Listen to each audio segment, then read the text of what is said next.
Welcome back to the Doctor is In television program. I'm Dr. David Morwood. I am a board-certified plastic surgeon here in beautiful Monterey, California. Thanks very much for joining us for this important segment.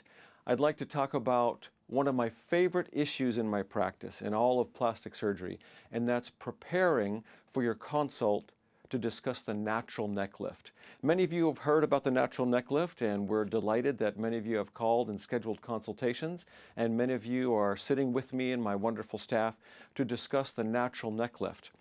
I'd like to first talk about some basic principles before we get on to the natural neck lift. Again, one of my favorite procedures and favorite topics in my practice and in all of plastic surgery.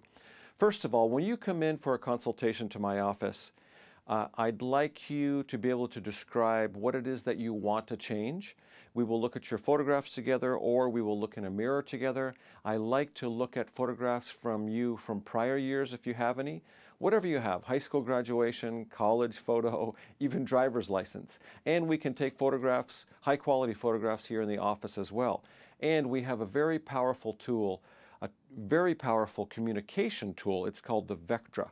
It's a computer system with 6 cameras attached to it. You sit in front of it and you have your image taken. It's very much like a camera. And those 6 images are fed directly into the computer. And you can see yourself in 3 dimensions. We can do some surgical sculpting. We can give you an idea of what your surgical result may be like. However, what I feel is for patients, it's a very powerful tool of communication.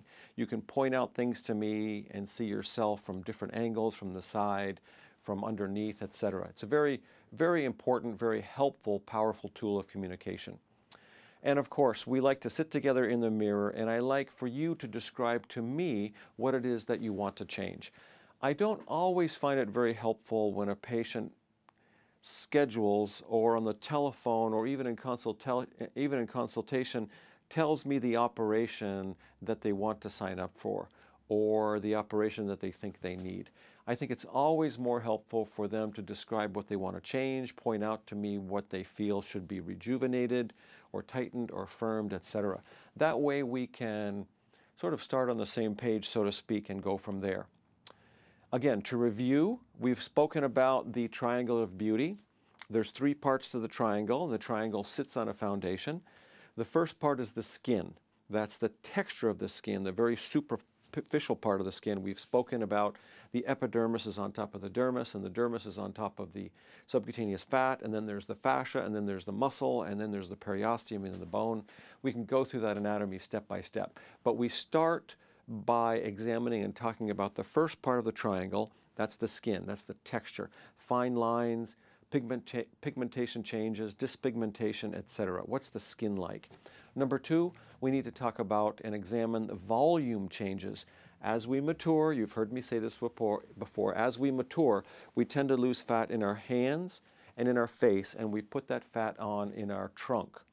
That's an unfunny practical joke, but that's the way it is, both for women and men. I would say it's to a larger degree for women. There are hormonal changes with time as we mature, but it goes, I think, hand in hand with the changes that men see as well. So we lose fat in our face and in our hands, and we put the fat on in the trunk. Now, the third part of the triangle is what most people consider plastic surgery, and that's to look at and consider repositioning the soft tissue. That's the overlying skin, and to look at the amount of soft tissue, look at the amount of skin. So again, let's recap. 3 parts of the triangle. That's the skin surface, that's volume changes, and then there's soft tissue amount and position. So all of the triangles, or the triangle of beauty I say, rest on a foundation. What do I mean by the foundation when we're talking about facial rejuvenation or the natural neck lift? We need to look at the chin, the nose, the cheekbones, the neck itself, sometimes the trachea, the hyoid bone, which suspends part of the musculature in the neck. Sometimes we modify the foundation. We might bring the chin forward, we might augment the cheekbones, we might shave the trachea, etc. But for purposes of discussion and for your consultation, we need to look at the triangle, the 3 parts, the skin, volume, soft tissue position on the foundation. Those are the deeper structures, the bony foundation. And I should also mention the ears. Some people want to modify their ears or their nose. Those are deeper structures of the foundation. So the natural neck lift. Keep in mind, please, that the natural neck lift is a system of analysis. We look at your anatomy. We listen to what you want to change. We consider your health. If you want something done in the office, do you want something done in a general, etc. And after a careful analysis, studying your anatomy and your goals, we can custom design approach for you, resulting in a natural approach. So, as you've heard me say before, high quality, effective, safe plastic surgery starts with an accurate knowledge of the anatomy. Of course, I'm a board-certified plastic surgeon. I've been in this area. What I mean in this area, I've been inside the neck, all layers of the neck for way over 20 years. I'm familiar with the anatomy, and so what we need to do is to review, examine you, look at your anatomy, look at your pictures, your vector image, discuss your goals about where you would like to go, what you want to change, and we can custom design approach for you based on your anatomy and your desires, etc. So I have reviewed the anatomy. Of course, it's the skin. The epidermis is on top of the dermis. Then there's a subcutaneous fatty layer. There's the muscular layer. In between the fat and sometimes on top of the muscle is the fascia. Then there's the periosteum and in the bone. Now I want to mention a couple of the things, particularly for the neck. Underneath the muscle, especially underneath the platysma muscle, there are glands and there are fat collections. And oftentimes those fat collections, sometimes the glands will actually get larger with time. You might think of it as a sort of mid-face descent. As we lose fat in the face and in the hands, of course, that allows gravity to pull down on the facial structures. It allows for mid-face descent. The jowls get heavy and the neck can get heavy. And sometimes accompanying hormonal changes, there can be increased fat in the neck, in the subcutaneous layer, and also below the platysma muscle. And we'll go step by step. So when we start to talk about the skin of the neck, I want to remind you that we need to be very careful. We need to be very judicious when we discuss skin rejuvenation of the neck. Oftentimes for skin of the face, I will prescribe a skincare program. I'll suggest that we follow your dermatologist recommendations. I'd like you to see our esthetician. Oftentimes I'll have you see our aesthetic nurse. And so we can prime up your skin for something like a TCA peel, trichloroacetic acid peel. That's a kind of an acid wash that I do under a totally numb face in the office or under general anesthesia in the operating room. It's very similar to a laser, and sometimes we will prescribe a certain type of laser to resurface or rapidly regenerate, encourage exfoliation and regeneration of the skin. Now, I need to emphasize that we need to be very careful, very judicious when we talk about rejuvenating the skin of the neck. That's because the skin of the neck has far fewer appendages than the face, far fewer sweat glands, sebaceous glands or oil glands, far fewer hair follicles, and so we have to be very careful as we consider any treatment to help rejuvenate the skin of the neck. But that being said, it's important that the neck is moisturized. We can slowly encourage gentle exfoliation, and we encourage regeneration, etc. In other talks and during my seminars, we've talked about the 6 essential steps to skincare, and certainly that applies to the neck. However, we need to be very judicious. I've said that about 3 times now. Very careful with resurfacing, when we consider resurfacing at all for the neck. So, but we need to look at the skin, of course. Next is the subcutaneous fatty layer. So, how do I affect the subcutaneous fatty layer if a person has excess baby fat or excess subcutaneous fat? My favorite way to affect that layer is with microliposculpture. That's where I make a tiny little incision in the submental crease. Most Americans that I meet have a little scar there anyway. You know, I think your brother may have pushed you, or you fell down the stairs, or you tripped on the curb, or you fell off your bicycle, etc. But I would say 80 or 90% of Americans that I meet already have a scar underneath the chin. So I make a very tiny incision in the submental crease. I make a little incision where the earlobe meets each cheek on both sides, and that enables me to put in a cannula. It's a tube, and I can vacuum out the fat. microliposculpture, a very fine cannula. It's almost like a large needle. I can do this in the office. We numb up the skin. I numb up the deeper tissues. Some people elect to have oral sedation. They take pills to get very mellow. And so I can mold and shape and tailor with microliposculpture. Now, something I want to emphasize is when I do microliposculpture, that's me suctioning, molding, shaping, and tailoring. It's not a procedure with a laser probe or a heat probe or a sizzle probe that's inserted by a technician, and then they flip a switch and plug the machine into the wall, and they leave for 20 minutes and come back. Meanwhile, they expect that the little stick or probe attached to a laser will sizzle the fat away. It's not that at all. This is molding, shaping, and tailoring as we go, because I think there's a very specific desired contour based on your anatomy that we desire. We like a strong chin, we like a firm, crisp, clean neck, we like well-defined mandibular angles. So keeping that in mind, molding, shaping, and tailoring as I go. It's a handmade procedure. It's done by hand. That's me operating. So sometimes people come in, and of course, many of you have heard about Kybella. Kybella is an injection. Deoxycholic acid is very similar to what your liver produces, very similar to bile. It's stored in the gallbladder. It helps dissolve fat, and that's what Kybella does, dissolve fat. It's typically a series of injections. There's no anesthetic given. You don't need to be put to sleep. I would say the downside is it takes more than one treatment. You get markedly swollen, markedly edematous for a few days after the procedure. It oftentimes is repeated or needs to be repeated. However, the plus side is it's not surgical, and you can greatly reduce the amount of subcutaneous fat. What about cool sculpting? There are some applicators where we can apply the cool sculpting applicator or machine. Cool sculpting, essentially, in summary, is a vacuum device attached to a computer. It vacuums or sucks up the skin, and in between the skin there's the subcutaneous fat. The computer lowers the temperature. It takes about 55 minutes.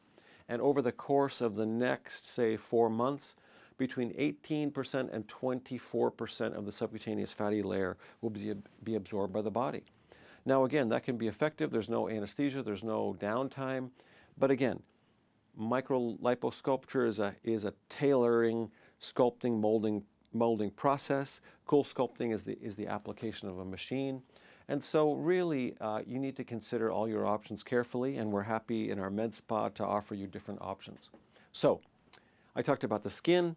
I talked about the subcutaneous fatty layer. Another way to mold and tailor the subcutaneous fatty layer is what we call a direct lipectomy. Sometimes I'll make a little incision, a curved incision in that submental crease, where I can go in and I can actually look at the fat. I use magnification and fiber optic lighting to keep the incision small. It's not like a sort of old-time neck dissection where a very long incision is made and the skin is opened up, and you can affect the anatomy of the neck quite dramatically. This is through a smaller incision with fiber optic lighting and loop magnification, and I can sculpt the fat with a scissors or a bovie, electrocautery, etc. And I can sometimes do that from the side as well. Now, what about the next layer? The fascia is the connective tissue in the body. It overlies the muscle called the platysma, and then there's the platysma muscle itself. For any of you who ride horses, you'll probably know what the platysma muscle is. The horse, of course, has a very long, kind of a giant mandible or jaw. The platysma muscle runs from that jaw, that mandible, 3/4 of the way down the body. And the comparative anatomist will teach us that that's how the horse shivers. It shivers off the fleas and the flies, in addition to its tail.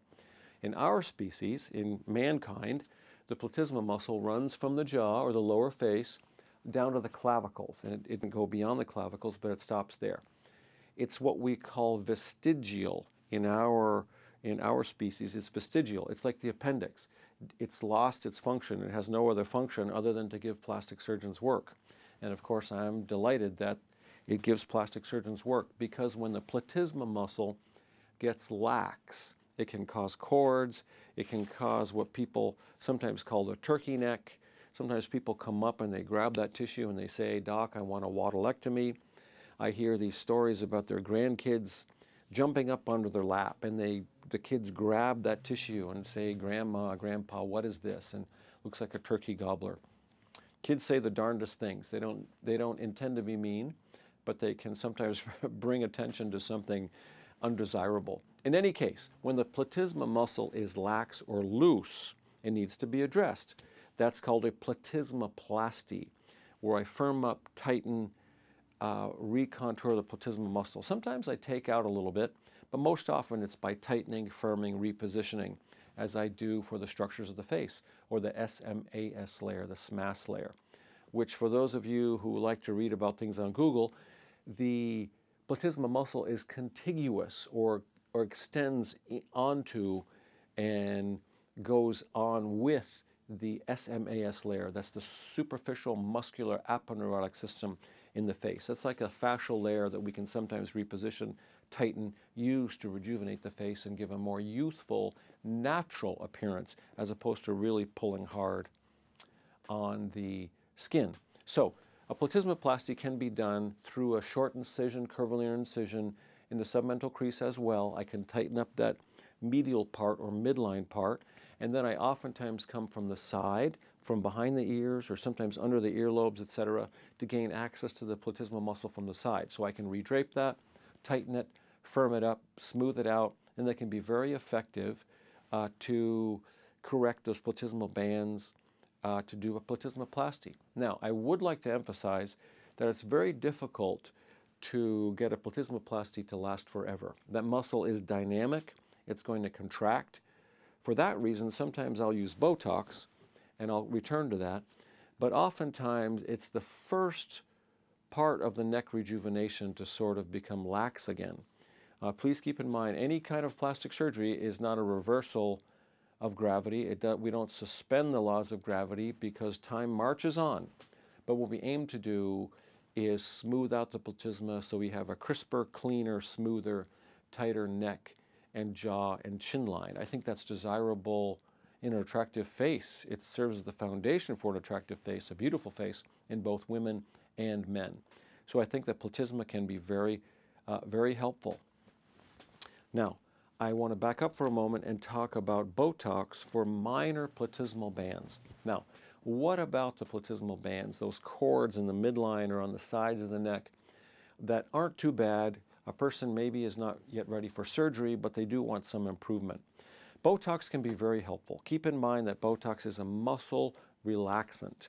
It's different than a filler, such as Juvederm, Belotero, Voluma, etc. I like Botox a lot around the eyes in the periorbita. Another use for it is for a platysmospasm or the platysmal bands, cords. What that allows is for the platysma muscle to relax instead of being taut and tight. Then those bands will oftentimes fall back and give a much more desirable contour. Now, what about going below the platysma? Certainly there is some subcutaneous fat. There are the submandibular glands, which make saliva for the major glands underneath the tongue.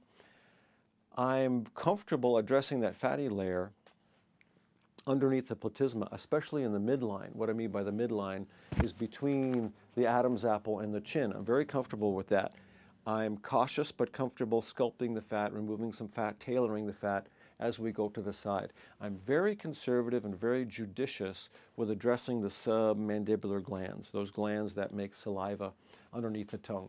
Certainly those glands can be shaved down when they're very large. They can even be removed, but I'm very judicious about that. I think there are few, very limited indications, so I certainly do not do that in every natural neck lift. But certainly it can be done. Oftentimes people will come in and they say they may have had a facelift elsewhere or a neck lift elsewhere, and they have these bulges and they don't know what the bulges are. Oftentimes that's either the fat underneath the platysma muscle or they're quite large submandibular glands, and that can be discussed. Now, one step further, as I said, there are foundational changes that we can effect. We can bring the chin forward, we can add fat. On rare occasion, we want to set the chin back or the jaw back. We can shave the trachea. That's akin, very similar to building up the cheekbones or advancing them, reducing the nose, reshaping the nose, reducing the ears, etc., minimizing the size of the earlobes. That's something that we can do. because oftentimes with time the earlobes, the ears will get larger as a person matures.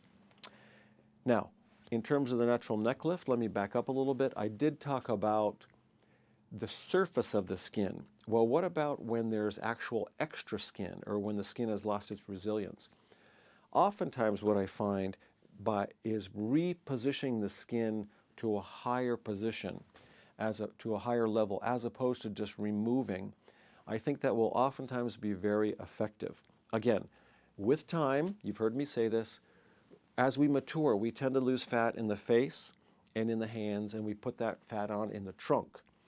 Oftentimes the fat we either accumulate in the neck with mid-face descent, and sometimes there are hormonal changes whereby the fat can actually hypertrophy and get more fat either under the platysma or in the subcutaneous layer. We like to reposition that volume because volume can be good, fat can be good. Now, when there is extra skin, when the skin has lost its resilience, I can do a number of things. I can remove some from under the chin. Oftentimes, or I should say more often, I can make incisions in back of the ears or under the earlobe. It can be combined very frequently with something called the jowl lift. When people have prominent jowls or saggy jowls, I can make an incision just in the crease, either within the ear, within that what we call the tragus, or in the crease just in front of the ear, under and around the earlobe to the back, and sometimes into the hair or the hairline. Through that incision, we call it a peri-auricular, or around the ears incision. I can tighten up the skin, I can remove some, I can reposition it. So that can be done in combination with the incision in the submental crease. So once again, to review, the natural neck lift is a system of analysis looking at your anatomy, discussing your goals, all with the goal is to custom design an approach for you, resulting in a natural look. A crisp, clean, smooth, firm neckline, jaw, and chin is very desirable for an attractive face. In both men and women, it serves as a beautiful frame or foundation. If you would like to learn more about the natural neck lift, or you have any questions about any facial rejuvenation procedure or body contouring or breast surgery, hand rejuvenation, etc., I hope you'll go to my website, drmorwood.com. That's D-R-M-O-R-W-O-O-D.